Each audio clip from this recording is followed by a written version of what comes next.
सुबह का समय है। रसोई में प्रीति खाना बनाने में बिजी है। उसके सामने तरह तरह के मसाले, लाल मिर्च पाउडर, हरी मिर्च और गरम मसाला रखा हुआ है। वो हर चीज में अतिरिक्त तीखा मसाला डाल रही है। वाह, क्या बात है। आज तो मैं दाल में भी अच्छा खासा तीखा मसाला डालूंगी। अरे वाह, सब्जी में भी कच्ची मिर्च काट कर डालनी है। आज तो बहुत ज्यादा तीखा बनाऊंगी, ढेर सारा मसाला डालूंगी। शारदा देवी अपने कमरे से निकलकर रसोई की तरफ आती है। वो प्रीति को देखकर इतनी सारी मिर्चें काटते और मसाले डालते देखकर चिंतित हो जाती है। उनके चेहरे पर परेशानी के भाव दिखाई देते हैं। अरे बहू, इतना सारा तीखा मसाला क्यों डाल रही हो? हमारे घर में इतना तीखा कोई नहीं खाता है। ये क्या कर रही हो? मेरा तो सिर्फ देखने से ही गला जल रहा है। अरे माँ जी, क्या करूँ मैं, मेरा तो बिना तीखे खाने के खाना ही नहीं पचता। पहले के जमाने में तो सब इतना तीखा खाते थे। मेरी मम्मी भी कहती थी कि तीखा खाना सेहत के लिए अच्छा होता है। बहू, लेकिन इतना तो नहीं ना। देखो, मुझे डायबिटीज है। डॉक्टर ने मना किया है तीखा नमकीन खाने से। तुम समझदारी की बात करो, सबको मिलकर करना होगा। अरे माँ जी, आप अलग खा लेना। मैं तो अपना मन मार कर नहीं रह सकती। दिल नहीं करता बिना मसाले के खाने खाने का मेरा। क्या करूँ मैं, यही आदत है मेरी। शाम का समय। राजेश ऑफिस से थका हुआ घर लौटता है। वो घर के गेट से ही तेज मसालों की खुशबू सूंघता है और उसकी आंखों में पानी आने लगता है। वो हैरानी से रसोई की तरफ देखता है। अरे यार, ये खुशबू कहाँ से आ रही है? अरे आंखें जल रही है मेरी। आंखों में तो आंसू आ गए और मेरी सांस भी फूले जा रही है। तो क्या हो रहा है रसोई में? वाह, क्या स्वाद है ना। मैंने आज खीर में भी चाट मसाला मिलाया है। जबरदस्त बना है ये तो। आइसक्रीम में भी काला नमक डालकर खाऊंगी शाम को। कमाल का टेस्ट आएगा। क्या? खीर में चाट मसाला, आइसक्रीम में नमक? अरे प्रीति, तुम्हारा पति हूँ मैं, वनस्पति नहीं। अरे ये तो हद हो गई यार। अरे तुम्हारा दिमाग खराब हो चुका है क्या? ये क्या कर रही हो तुम? अरे ये कोई बात हुई क्या? क्या कर रही हो? हे भगवान, खीर में चाट मसाला, ये भी कोई बात हुई बहू? तुम्हारी ये अजीब आदत अच्छी नहीं है। ऐसा कहीं होता है? लोग क्या कहेंगे अगर उन्हें पता चलेगा तो? खाना तैयार हो चुका है। डाइनिंग टेबल पर सभी खाना परोसा गया है। प्रीति गर्व से अपना बनाया हुआ खाना सभी के सामने रखती है, जबकि राजेश और शारदा देवी चिंतित नजरों से खाने को देख रहे हैं। खाना तैयार है। आज मैंने दाल में सांबर मसाला और सब्जी में कच्ची मिर्ची और दही में चाट मसाला मिलाया है। मजा आ जाएगा। बहुत टेस्टी बनाया है सब कुछ। हे भगवान, कैसे खाऊं इसे? अरे हमेशा मुझे क्यों फंसा देते हो? अरे यार, अगर इसको खाया तो मेरी वाट लग जाएगी। अगर नहीं खाया तो ये डायन मेरी वाट लगा देगी। आज तो हालत खराब होनी ही है। हे भगवान, मेरी रक्षा करना। अब बहुत हो गया। हम कैसे खाएंगे इतना तीखा? छी, मुझे तो खाना ही नहीं है ये सब। मेरा तो दम घुट रहा है। तंग आ गई हूँ मैं। अरे मुझे तो बहुत टेस्टी लग रहा है। आप लोग क्यों नहीं खा रहे हैं? दिल खुश हो गया मेरा तो। ये कमाल का स्वाद है। वाह, क्या बात है। अरे प्रीति, हद होती किसी भी चीज की। अरे क्या चाहती हो तुम? अरे ऐसा खाना खिला खिला के टॉर्चर क्यों करती हो? क्यों परेशान करने में लगी हो? अगली सुबह का दृश्य है। शारदा देवी अपने कमरे में बैठी है और उनकी तबीयत खराब लग रही है। डॉक्टर शुभ अपने चेकअप के बैग के साथ घर आते हैं और शारदा देवी की जांच करने लगते हैं। अरे शारदा जी, आपका शुगर लेवल तो बहुत बढ़ गया है। आप तो कह रही थी कि तीखा और नमकीन नहीं खाती। अरे ये क्या हो रहा है आपके घर में? आपकी दवाइयों का असर कम हो रहा है। डॉक्टर साहब, मैं तो नहीं खाती, लेकिन घर में इतना तीखा खाना बनता है कि क्या करूं। मेरी बहू को तीखा खाने का बहुत शौक है। अब क्या होगा मुझे समझ नहीं आ रहा है। मुझे नहीं पता था कि माँ जी को परेशानी होगी। मैं तो बस अपना मन रखने के लिए ऐसा करती थी। देखिए, समझदारी की बात यह है कि घर में अगर डायबिटिक मरीज हो तो सबको सादा खाना खाना चाहिए, नहीं तो बहुत नुकसान हो सकता है। अरे ये कोई मजाक है क्या? आगे चल के बाकी लोगों को भी शुगर हो गया फिर? डॉक्टर साहब, अब क्या करना चाहिए जिससे मम्मी की तबीयत और ज्यादा खराब ना हो? कुछ दिन बाद रक्षाबंधन का त्योहार आता है। प्रीति रसोई में अपने भाई रवि के लिए खीर बना रही होती है। वो खीर में चाट मसाला और काला नमक मिलाने की तैयारी कर रही है, जबकि शारदा देवी चिंतित होकर उसे देख रही है। आज तो मैं रवि के लिए स्पेशल खीर बनाऊंगी। इसमें चाट मसाला और काला नमक डालकर कमाल का स्वाद लाऊंगी इसके अंदर। रवि को बहुत पसंद आएगा सब कुछ। अरे नहीं बहू, रक्षाबंधन पर मिठाई में मसाला, लोग क्या कहेंगे? घर की इज्जत का सवाल है। त्योहार पे तो सादी चीजें बनानी चाहिए। अरे माँ जी, कोई बात नहीं, मेरे भाई को पसंद आएगा। वो भी तीखा खाता है। अपने भाई के लिए स्पेशल बनाना चाहती हूँ मैं। दिल से बना रही हूँ सब कुछ। प्रीति बेटी, त्योहार पर पारंपरिक चीजें बनानी चाहिए, ऐसे एक्सपेरिमेंट नहीं करने चाहिए। लोग क्या सोचेंगे हमारे बारे में। दोपहर का समय, पंडित जी, रवि और अन्य रिश्तेदार रक्षाबंधन मनाने के लिए घर आते हैं। सब बैठक में बैठे हैं और सबसे पहले प्रीति की बनाई स्पेशल खीर खाने की तैयारियां करते हैं, जबकि शारदा देवी चिंतित नजरों से देख रही है। अरे दीदी, ये क्या है? ये खीर में अजीब सा स्वाद क्यों आ रहा है? ये तो बिल्कुल कुछ अलग सा हो गया है। अरे कुछ समझ नहीं आ रहा, ये क्या है ये? अरे बाप रे बाप, ये तो तौबा तौबा है। मिठाई में नमक, ये भी कोई बात हुई? अजीब बात है, ऐसा कभी नहीं देखा है। अरे बेटी, ये तो संस्कार की बात है। त्योहार पर ऐसी चीजें नहीं बनानी चाहिए। अरे भगवान को भला भोग कैसे लगाएंगे? ये धर्म के विरुद्ध है। ये क्या तरीका है बहू? हमारे घर में कभी ऐसा नहीं हुआ। तुमने तो हमारी नाक ही कटवा दी। बहुत गलत किया तुमने। प्रीति को पहली बार एहसास होता है कि उसकी आदत की वजह से परिवार को कितनी शर्मिंदगी झेलनी पड़ रही है। सभी रिश्तेदारों के सामने वो दुखी और शर्मिंदा महसूस करती है और उसकी आंखों में आंसू आ जाते हैं। आप सब लोग मुझे माफ कर दो। मैं समझ गई हूँ कि मेरी वजह से आप सबको कितनी बड़ी परेशानी हुई है, पर अब मुझे समझ नहीं आ रहा कि मैं क्या करूँ। दीदी, अपनी पसंद अलग बात है, लेकिन दूसरों का भी तो थोड़ा ध्यान रखा करो। अरे घर में सबको साथ रहना होता है। अरे घर में रहते हैं तो सबको लेकर चलना चाहिए। यही तो समझदारी वाली बात होती है। कुछ हफ्ते बाद का दृश्य है। शारदा देवी अचानक से बीमार पड़ जाती है। उनकी तबीयत बहुत ज्यादा खराब हो जाती है। डॉक्टर शर्मा तुरंत बुलाए पर आते हैं और गंभीर चेहरे के साथ जांच करते हैं। देखिए राजेश जी, शारदा जी की हालत बहुत गंभीर है। उनका शुगर बहुत ज्यादा बढ़ गया है। घर में तीखा खाना बनाना बंद करना होगा, वरना और भी खतरा हो सकता है। प्रीति, अब तो तुम्हें दिखाई दे रहा है ना? हाँ, देखो क्या हालत हो गई मम्मी की, वो भी तुम्हारे कारण। अरे अब तो तुम सुधर जाओ और अपनी जिद को छोड़ो। हाय राम, मेरी वजह से माँ जी इतनी बीमार हो गई। अब मैं क्या करूँ?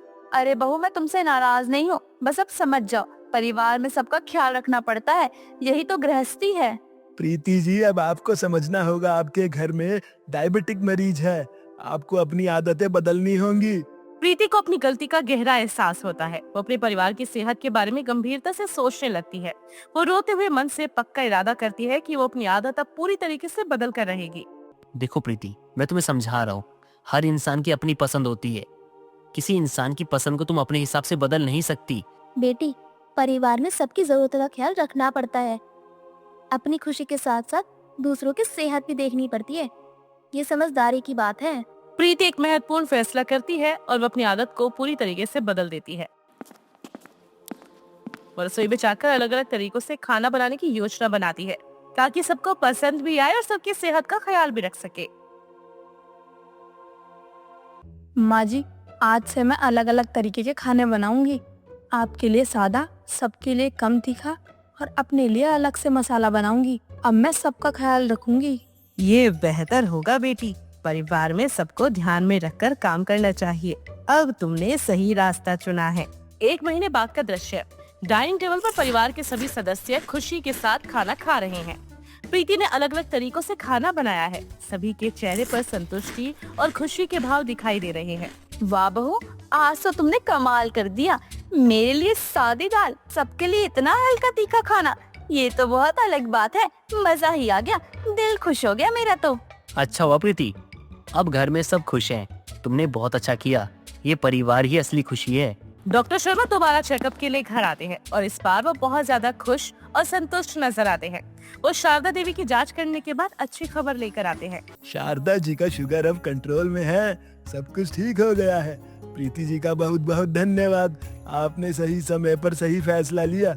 डॉक्टर साहब, मैंने सीखा है कि खुद की खुशी के साथ साथ परिवार की सेहत भी जरूरी है।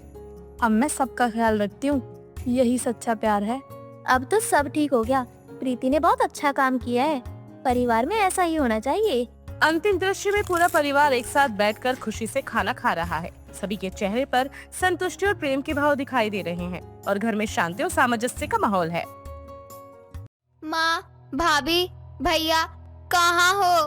बाहर आओ।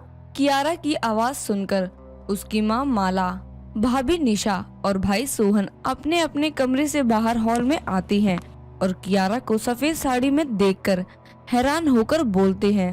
मेरी बच्ची, ये क्या हालत बना रखी है? रो क्यों रही है? और ये सफेद साड़ी? हाँ बताना क्या रहा, क्या हुआ? ऐसे अचानक तू यहाँ कैसे और रो क्यों रही है? भैया, अनर्थ हो गया, अनर्थ। मेरे अमन जी ने मुझे छोड़कर चले गए, हमेशा हमेशा के लिए। विधवा हो गई हूँ मैं, विधवा। और ऊपर से मेरी सास ने मुझे कहा है कि जब हमारा बेटा ही नहीं है तो तू इस घर में रहकर क्या करेगी? क्या? ऐसा कैसे कह सकती है वो? और इतना सब कुछ हो गया और आपने हमें एक फोन तक नहीं किया। और आखिर नंदोई जी को अचानक क्या हुआ? भाभी, जब सब कुछ मेरे साथ अचानक ही हुआ है तो मैं आपको पहले से क्या बताती। वो मैं और अमन जी घूमने गए थे। वहाँ हम रात के समय जंगल की सैर करने गए थे। अचानक ही हमारे ऊपर एक जंगली जानवर ने हमला कर दिया। उन्होंने मुझे भाग जाने को कहा और खुद फंस गए। जब मैं कुछ देर बाद कुछ लोगों के संग वहाँ पहुँची तो वहाँ बस खून ही खून था। उनकी तो बॉडी भी नहीं मिली। और जब ये सब मैंने वापस आकर सासू माँ को बताया तो उन्होंने मुझे घर से निकाल दिया, ये कहकर कि मेरे बेटे को खा गई। बेटा, ये क्या हुआ तेरे साथ? एक पल में तेरी सारी खुशियाँ चली गई। माँ आप चिंता मत करो, हम आज ही चलेंगे कियारा के ससुराल। अरे ऐसे कैसे इसे वहाँ से निकाल सकते हैं? निशा, सोहन और माला कियारा को संभालते हैं और उसको कुछ खिलाते पिलाते हैं। शाम के समय सब के सब कियारा संग उसके ससुराल पहुंचते हैं, जहां कियारा की सास अश्विनी देवी हॉल में बैठी होती है और अपनी बहू और उसके मायके वालों को देखकर बोलती है, अरे कुलनाशनी, तू वापस आ गई? और ये क्या अपने पूरे परिवार को लाई है? अरे इनके आने से क्या मैं तुझे अपने घर में रख लूंगी क्या? समधन जी, ये क्या कह रही हैं आप? देखिए, हमें दुख है कि आपने अपने बेटे को खोया है, लेकिन इन सब में मेरी बेटी की कोई गलती नहीं है। तो आप उसको ससुराल से कैसे निकाल सकती हैं? अरे क्यों ना निकालू ऐसी उल्टा को? मेरे बेटे को खा गई। शादी को इतने साल हो गए, मेरे घर को वारिस ना दे सकी, साथ ही साथ मेरे बेटे को खा गई। मैं ना लूं ऐसी डायन को अपने घर में। आप ऐसे मेरी विधवा ननद को घर से नहीं निकाल सकती। अगर आपने इसको घर से निकाला तो हमें मजबूरन पुलिस बुलानी पड़ेगी। अच्छा, तो पुलिस की धमकी देते हो? अरे तुम लोग तो इतने बड़े चंटे निकले, मेरे बेटे को तुम्हारी बेटी खा गई और अब तुम सब मुझे और मेरे इस घर को खाना चाहते हो। अश्विनी के इतना बोलते ही अचानक कियारा को चक्कर आने लगते हैं और वो वहीं गिर जाती है। ये देखकर सभी उसको संभालते हुए सोफे पर लेटाते हैं और अश्विनी एक पास की डॉक्टर को बुलाती है। डॉक्टर जब कियारा को चेक कर रही होती है तो ये सब देखकर अश्विनी बोलती है, मेरा बेटा तो खा गई, ऊपर से यहाँ आकर बेहोश हो गई। आपके अंदर जरा सी भी इंसानियत ना है। अरे आपने अगर अपना बेटा खोया है तो मेरी बहन ने अपने पति खोया है, लेकिन आपको अपना दुखी दिखाई दे रहा है। अश्विनी आगे कुछ बोलती इससे पहले डॉक्टर उन सबको शांत करवाते हुए बोलती है, अरे आप सब लड़ना बंद कीजिए। कियारा की हालत नाजुक है, ये माँ बनने वाली है और ऐसी हालत में इसको इतना स्ट्रेस इसके और बच्चे के लिए बहुत बड़ा खतरा हो सकता है। क्या माँ बनने वाली है? अरे ये कैसे हो सकता है? मेरा बेटा तो चल बसा और इसको अपने घर गए 1 दिन ही हुआ है। आंटी जी, कियारा 2 हफ्तों की प्रेग्नेंट है। आप लोगों को 2 हफ्ते से पता नहीं चला? मेरे अमन अगर आज जिंदा होते तो कितने खुश होते। भगवान, तूने मुझे ये खुशी पहले क्यों नहीं दी? कियारा के माँ बनने की खबर से अश्विनी खुश भी थी, लेकिन उसने अपनी बहू को तो पहले से ही घर से निकाल दिया था, जिसके चलते खुश होते हुए भी उसमें हिम्मत नहीं थी कि वो कुछ बोले। इतने में माला बोलती है, बहन जी, मेरी बेटी की कोख में आपके बेटे की संतान पल रही है। क्या अब भी आप उसको घर में नहीं रहने देंगी? कियारा इस घर में रहती है, आखिर इसकी कोख में मेरे बेटे की संतान है और अब वही मेरे जीवन की आखिरी उम्मीद है। आंटी जी, मैं भी कुछ समय यहीं रुकूंगी दीदी के साथ, ताकि मुझे यकीन हो कि आपने उसको दिल से अपनाया है। हाँ ये सही है, निशा यहीं कियारा के साथ रहेगी। कहीं आपने मेरे पीछे से मेरी बहन के साथ कोई अत्याचार किया तो? ठीक है। अब कियारा को अपने ससुराल में दोबारा एंट्री मिल गई थी। साथ ही कुछ दिनों में अमन के नाम जो बीमा था उसके पेपर्स भी घर आते हैं, जो कि कियारा के बच्चे के नाम होते हैं। ये देखकर अश्विनी बोलती है, मतलब अमन को पता था शायद तुम माँ बनने वाली हो, जब भी उसने अपनी बीमा पॉलिसी में अपने बच्चे को नॉमिनी बनाया। शायद हाँ माँ जी, वो जब हम घूमने गए थे तो मेरी वहाँ तबीयत खराब होने पर अमन जी ने डॉक्टर को बुलाया था, लेकिन मुझे उन्होंने कुछ बताया नहीं था। कह रहे थे सरप्राइज है तुम्हारे लिए, लेकिन उस सरप्राइज के सामने आने से पहले ही। कोई नहीं बहू, अब मुझे कुछ नहीं चाहिए। तू और तेरा बच्चा इस घर में हंसते खेलते रहे। मैं जल्दी ही ये घर भी अपने होने वाले पोते या पोती के नाम कर दूंगी। ये सब दूर से देख रही निशा खुद से बोलती है, लगता है आंटी ने सच में दीदी को अपना लिया है। चलो ये तो अच्छा है, इस बच्चे के आने से एक टूटा परिवार जुड़ रहा है, तो इससे अच्छा क्या हो सकता है। अश्विनी कियारा की बहुत देखभाल करने लगी थी। कियारा की प्रेगनेंसी को लगभग 8 महीने हो चुके थे और एक रात जब सब अपने कमरे में सो रहे थे तब प्यास के चलते आधी रात को निशा की नींद खुली और जब वो पानी पीने बाहर जाती है तो कियारा के कमरे की लाइट्स ऑन देखकर बोलती है, इस समय ननद जी के कमरे की लाइट ऑन है, कहीं उनको किसी चीज की जरूरत तो नहीं है, देख कर आती हूँ। निशा जैसे ही कियारा के कमरे में जाने लगती है तो उससे पहले वो खिड़की से देखती है जहाँ वो देखती है कि कियारा अपने पेट से पिल्लो को निकालते हुए बोलती है, ये दिन भर इस पिल्लो को लगाए रखना कितना मुश्किल है, लेकिन कियारा बेटी कुछ पाने के लिए इतना सब कुछ तो झेलना ही पड़ेगा। खैर जल्दी ही मुझे इन सब से छुटकारा मिल जाएगा, इस सफेद साड़ी से भी और इस नकली पेट से भी। शुक्र है पास वाली डॉक्टर मेरी पहचान वाली थी, उसने मेरे कहने से झूठ बोल दिया कि मैं माँ बनने वाली हूँ। ये सब देखकर निशा के होश उड़ जाते हैं। अपनी विधवा ननद की झूठी प्रेगनेंसी का सच देखकर निशा खुद से बोलती है, ये ननद जी ने क्या किया, इतना बड़ा झूठ, ये माँ नहीं बनने वाली है। हे भगवान, आखिर क्यों बोला इन्होंने ये झूठ? और सिर्फ एक यही झूठ है कि कुछ और भी है? कहीं अमन जी के साथ इन्होंने कुछ किया तो नहीं ना? निशा तुझे पता लगाना पड़ेगा अपनी इस झूठी विधवा ननद की झूठी प्रेगनेंसी का सच आखिरकार क्या है। कुछ दिनों में अश्विनी अपनी विधवा बहू की गोद भराई रखवाती है जिसमें माला और सोहन भी आते हैं, साथ ही पूरा मोहल्ला आता है। जिसके बाद सभी के बीच कियारा सच धस के सामने आती है और अपनी जगह पर आकर बैठ जाती है।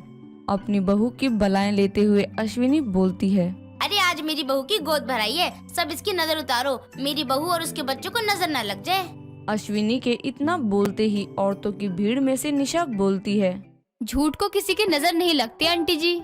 सभी लोग निशा की तरफ देखने लगते हैं जो कि अमन के साथ खड़ी होती है। अमन को जिंदा देखकर माला, सोहन और अश्विनी के होश उड़ जाते हैं। अपने बेटे को जिंदा देखकर अश्विनी उसके पास भागते हुए जाती है और उसको गले लगाकर बोलती है, मेरा बेटा जिंदा है, तू जिंदा है अमन, भगवान तेरा लाख लाख शुक्र है, मेरी बहू की गोद भराई के दिन मेरा बेटा वापस आ गया, अब मेरा परिवार पूरा हो गया। जिस बहू की गोद भराई का आप जश्न मना रही हो माँ, उसी बहू ने आपके बेटे को जीते जी मार दिया और अब यहाँ सबके सामने अपनी झूठी प्रेगनेंसी लेकर बैठी है। झूठी प्रेगनेंसी? क्या मतलब है तुम्हारा मन? हम दोनों घूमने गए थे, वहाँ इसने एक छोटी सी बात के लिए मुझसे झगड़ा किया और फिर एक गुलदस्ता सीधा मेरे सर पर मार दिया और मुझे बेहोश कर दिया। कुछ देर बाद जब मुझे होश आया तो उसने मुझे रस्सियों से बांधा हुआ था और मेरी आंखें खोलते ही ये बोली, जान तुमको मुझे गुस्सा नहीं दिलाना चाहिए था, अब देखना मेरा गुस्सा तुमको जीते जी मार देगा। वैसे भी मैं थक गई थी ये अच्छी बीवी बनकर। क्या मतलब है तुम्हारा? खोलो मेरे हाथ। अब मैं वापस घर जाकर कहूंगी तुमको किसी जंगली जानवर ने खा लिया, कुछ खून की बूंदे ये साबित हो जाएगा कि तुम मर गए और फिर सब कुछ मेरे ही नाम हो जाएगा। ये खेल रचा इसने और बीच में ये बीमा के पेपर लेकर आई थी मुझसे सिग्नेचर करवाने, जिसमें लिखा था मेरे मरने के बाद बीमा के पैसे मेरे बच्चे को मिलेंगे, ताकि आप सबको ये विश्वास हो जाए कि इसकी प्रेगनेंसी असली है। असल में ये एक बच्चा गोद लेकर उसको इस घर का वारिस बनाकर सब हथियाना चाहती थी। इतना बड़ा झूठ, तू सच में गुलनाशिनी है। मुझे तुझसे ये उम्मीद नहीं थी कियारा। कियारा का सच सामने आते ही निशा पुलिस को बुला के कियारा को उनके हवाले करती है। साथ ही निशा की वजह से ही उसकी झूठी विधवा ननद और उसकी झूठी प्रेगनेंसी का सच सबको पता चलता है, जिसके बाद सभी उसको धन्यवाद करती हैं। रनकपुर गांव के नजदीक बसे घने जंगलों में एक तांत्रेश्वर नाम का तांत्रिक वास करता था, जो अपनी भूख मिटाने के लिए जंगली जानवरों को अपनी तंत्र विद्या से वश में करके उन्हें अपना भोजन बनाया करता था। बात एक रोज की है जब दोपहर के समय रनकपुर गांव का एक किसान शहर से बीज लेकर जंगल के रास्ते लौट रहा होता है। मेरे गांव की धरती सोना, उगले उगले हीरे मोती, मेरे गांव की धरती। बचाओ शेर। शेर को अपने सामने देखकर किसान के हाथ पैर फूलने लगते हैं। उसी समय वहाँ एक तांत्रेश्वर प्रकट होता है और उस शेर के सामने आकर उस पर एक भभूत छिड़कता है, जिससे वो शेर वहीं जमीन पर बेसुध पड़ जाता है। अपनी आंखों के सामने ये सब होते देखकर किसान हैरानी से खड़ा होकर तांत्रेश्वर को देखता है। मेरी मदद करने के लिए आपका बहुत बहुत धन्यवाद बाबा, वरना आज तो ये शेर मुझे भोजन बना ही लेता। मैंने तुम्हारी नहीं अपनी मदद की है, क्योंकि अब ये शेर मेरा भोजन बनेगा।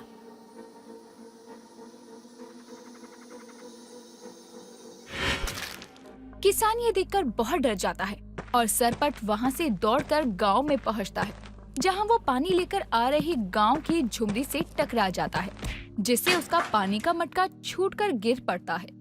सत्यानाश हो तोहरा, मटकी तोड़ दी हमरी। काहे ऐसन कुकुर जैसे भागत हो? तांत्रिक, जंगल में जानवर खाने वाला तांत्रिक देखा मैंने। जब किसान की आंखें खुलती है तो वो अपने घर में होता है और उसकी पत्नी रजनी उसे पानी लाकर देती है, जिसके बाद वो झुमरी को सारी बात बताता है। रजनी, वो तांत्रिक जानवरों का भोजन करता है। मैं तो उसको देख के डर गया था। अच्छा किया जो भाग आए, क्या पता वो तांत्रिक तुम्हें भी अपना भोजन बना लेता। देखो तुम सही सलामत वापस आ गए, यही बहुत है। अब जंगल के रास्ते से कोई यात्रा मत करना। नहीं रजनी, भूल से भी नहीं करूँगा। किसान के साथ हुई इस घटना के बारे में धीरे धीरे रनकपुर गांव में सभी को पता चल जाता है और गांव वालों को भी कभी कभी जंगल से जानवरों के चिल्लाने की आवाजें भी आ जाया करती थी।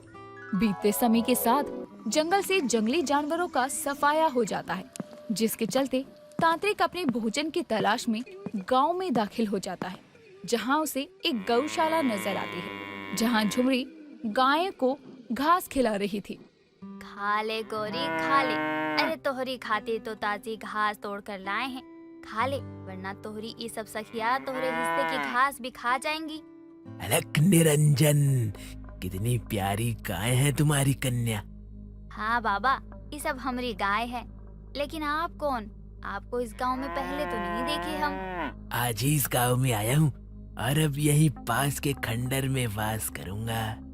हाँ काहे नहीं, वैसे भी वो खंडर में अंधेरा रहत है, आप रहेंगे तो रोशनी भी रहने लगेगी। रहिए आराम से रहिए, कोनो दिक्कत नहीं है। गांव की झुमरी उसे एक साधारण बाबा समझती है। सूरज की किरण के साथ गांव में सवेरा होता है और किसान की पत्नी रजनी दूध लेने के लिए झुमरी के घर की ओर जा रही होती है। तभी वो रास्ते में उसे किसी जानवर की हड्डियां दिखाई देती है और वो जोर जोर से चिल्लाने लगती है। तो आसपास के सभी लोग वहाँ जमा हो जाते हैं और वो हड्डियां देखकर हैरान रह जाते हैं। हे भगवान, ये किसकी हड्डियां हैं? किसी जानवर की लग रही है मुखिया जी, लेकिन ये हड्डियां गांव में कैसे? तभी अपने गाय को पूरे गांव में ढूंढते हुए झुमरी इधर से उधर आवाज लगा रही होती है। गौरी, अरे कहाँ चली गई है सुबह सुबह? अरे बाप रे, सभी यहाँ पर जमघट काहे लगा कर खड़े हैं। अरे मुखिया जी, हमारी गौरी को देखे हैं का? ना जाने सुबह सुबह कौन के खेत में गई होगी। हे भगवान, कहीं ये झुमरी की गौरी की हड्डियां तो नहीं है? कहाँ बकवास करत हो तुम रजनी? अरे हमारी गौरी सुरक्षित है। हाँ रजनी, भला झुमरी की गाय से किसी की क्या ही दुश्मनी होगी जो उसकी ये दुर्दशा करेगा। चलो गौरी को ढूंढते हैं। कुछ लोग मिलकर झुमरी की गाय गौरी को पूरे गांव में ढूंढते हैं, लेकिन गौरी कहीं नहीं मिलती, जिसके बाद सभी को यकीन हो जाता है कि वो हड्डियां गौरी की है। झुमरी बहुत निराश हो जाती है। उस दिन के बाद से गांव में कोई न कोई जानवर गायब होने लगा था और क्रूरता तो तब हो गई जब गांव में एक इंसान की हड्डियां मिलती है। गांव वाले बहुत खौफ में आ जाते हैं। एक रोज गांव में खेल रही एक छोटी सी बच्ची गायब हो जाती है, जिसकी तलाश में गांव वाले उस खंडर में जा पहुंचते हैं, जहां तांत्रिक के वश में वो बच्ची अपना गला खुद काटने जा रही थी। तभी उसकी माँ रोते हुए जमीन पर गिर जाती है। ये तो वही तांत्रिक है जो जंगल में जानवरों का भोजन करता है। खबरदार, जो कोई आगे बढ़ा तो, वरना ये लड़की मेरा भोजन बन जाएगी, जैसे गांव के जानवर बन रहे हैं। यानी हमारी गौरी को भी तूने अपना भोजन बनाया? हाँ, मैं ही गांव के जानवरों को खाकर अपनी भूख को शांत करता हूँ और आज ये बच्ची बनेगी मेरा भोजन। ये तुम क्या कह रहे हो? इंसान होकर इंसान को अपना भोजन कैसे बना सकते हो? तुम तांत्रिक हो या राक्षस? मैं ऐसा इसलिए कर रहा हूँ क्योंकि 100 जानवरों का भोजन करने पर ही मैं महातांत्रिक बनूंगा और मुझे मेरा भोजन किसी भी हाल में चाहिए, वरना मैं अपने तंत्र मंत्र से एक एक गांव वाले को वश में करके मौत के घाट उतार दूंगा। बच्चे की माँ का रो रो कर बुरा हाल था। ये देखकर मुखिया तांत्रेश्वर के करीब जाकर डरते हुए कहता है, दया करो इस बच्ची पर, इसे छोड़ दो। इसके बदले मैं तुम्हें जानवर लाके देता हूँ। मुझे मूर्ख मत समझ, पहले जानवर को लेकर आ, तभी इस बच्ची को मुक्त करूंगा। उस बच्ची को बचाने के लिए मुखिया कुछ ही देर में उसे एक बकरी लाकर देता है। तब जाकर तांत्रिक उस बच्ची को अपने वश से मुक्त करता है। अगर इसी तरह मुझे मेरा भोजन मिलता रहे तो मैं गांव वालों को कोई नुकसान नहीं पहुंचाऊंगा। ऐसा मैं विचार करूंगा। ठीक है, हम रोज तुम्हारे भोजन के लिए एक जानवर को भेज दिया करेंगे। तभी तांत्रिक मारकर खाने लगता है। अब हर दिन गांव वाले अपने एक पालतू जानवर जैसे बकरी, गाय, बैल, भैंस और भेड़ को ना चाहते हुए भी तांत्रिक के भोजन के लिए पहुंचा देते थे, जिसके कारण गांव के पालतू जानवर की संख्या भी कम होने लगती है। और जिन गांव वालों की जीविका का साधन ही उनके पालतू जानवर थे, अब उनके लिए भी बहुत परेशानी खड़ी हो जाती है। मुखिया जी, 7 गायों में से ले देकर 2 ही गाय बची है हमारे पास, जिनका दूध बेचकर हम अपना और परिवार का गुजारा कर रहे हैं। लेकिन अगर ये भी उस तांत्रिक का भोजन बन गई तो हम अपना खर्चा कैसे चलाएंगे? हाँ मुखिया जी, उस तांत्रिक के चलते कहीं हमें गांव छोड़ के ना जाना पड़े। क्या हम गांव वाले मिलकर उस तांत्रिक का सामना नहीं कर सकते हैं? नहीं रजनी बहन, वो तंत्र विद्या का ज्ञानी है, जो हम सभी को एक मंत्र पढ़कर ही वश में कर सकता है। उसके सामने तो कोई जंगली जानवर तक नहीं टिक पाया, तो हम इंसान किस खेत की मूली हैं? तो क्या हम हमेशा उस तांत्रिक को भोजन देते रहेंगे? अगले दिन रात होने पर गांव का एक आदमी रोते हुए अपनी बकरी को लेकर तांत्रिक के पास जाने वाला होता है। तभी वहाँ हाथ में बड़ी सी परात को ढके हुए मुखिया आता है और उस आदमी को तांत्रिक के पास जाने से मना कर देता है। आज उस तांत्रिक को ऐसा भोजन मिलेगा कि उसे फिर कभी भूख नहीं लगेगी। मुखिया वो ढकी हुई परात लेकर खंडर के पास पहुंचता है। तांत्रेश्वर उसके साथ किसी जानवर को ना देखकर गुस्से में कहता है, मेरा भोजन कहाँ है मुखिया? मेरे हाथ में है। रोज तुम जानवर को मारने का कष्ट करते हो, इसलिए आज मैं तुम्हारे लिए जानवर का मांस पका कर लाया हूँ। मुखिया वो परात तांत्रेश्वर के सामने रखकर खंडर से निकल जाता है।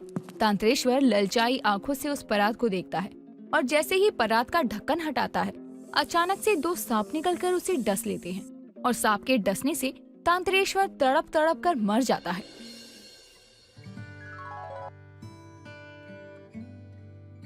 इस तरह मुखिया की समझदारी और सूझबूझ से उस दुष्ट तांत्रेश्वर का अंत हो जाता है। मुकंदपुर गांव में कुमुद अपने पति कमलेश और 2 बेटों के साथ एक सुखी संपन्न जीवन बिता रही होती है। कमलेश के पास अपने खुद के खेत थे और वो अच्छा खासा कमा लेता था, और इसी के साथ साथ वो गांव के लोगों की मदद भी किया करता था, जिसके कारण गांव में उसको लगभग सभी लोग जानते थे और उसकी इज्जत भी किया करते थे। एक दिन कमलेश खेत की फसल का हिसाब कर रहा होता है। बस भी कीजिए जी, ये खेत का हिसाब किताब आप बेटे राजन को क्यों नहीं सौंप देते? वो भी थोड़ा बहुत सीख लेगा।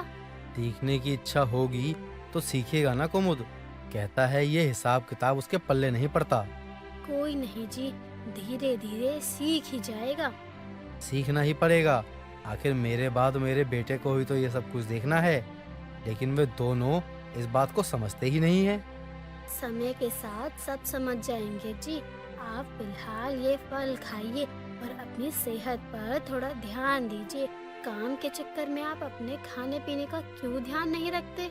कमलेश के दोनों बेटे राजन और सोहन, उन दोनों को अपने पिता के काम में कोई दिलचस्पी नहीं थी, जिसके चलते वो दोनों नौकरी करना शुरू कर देते हैं ताकि ज्यादा से ज्यादा पैसे कमाकर गांव से शहर में जाकर बस सके। ऐसे ही समय बीतता है और कुछ समय बाद कुमुद और कमलेश अपना कर्तव्य निभाते हुए अपने दोनों बेटों की शादी करवा देते हैं। एक तरफा जहां बहुओं के आने से घर में रौनक आ जाती है, तो वहीं दूसरी तरफ घर में छोटी मोटी बहस और लड़ाइयों के चलते घर की शांति चली जाती है। एक शाम कुमुद की छोटी बहू रचना कुमुद से कहती है, माँ जी, आप दीदी को ना समझा लीजिए कि खाना बनाने के बाद रसोई को गंदा ना छोड़े, क्योंकि मेरे कहने से तो उन्हें सुनाई नहीं पड़ता। बहू से बोलने से अच्छा कि तू खुद ही सफाई कर दे। अब छोटी छोटी बातों के लिए क्या आपस में झगड़ना। वाह माँ जी वाह, आपसे तो कुछ बोलकर फायदा ही नहीं है, क्योंकि आप तो उल्टा मुझे ही भाषण देना शुरू कर देती हैं। बहू ऐसा नहीं है। रहने दीजिए माँ जी, मुझे आपकी कोई सफाई नहीं सुननी।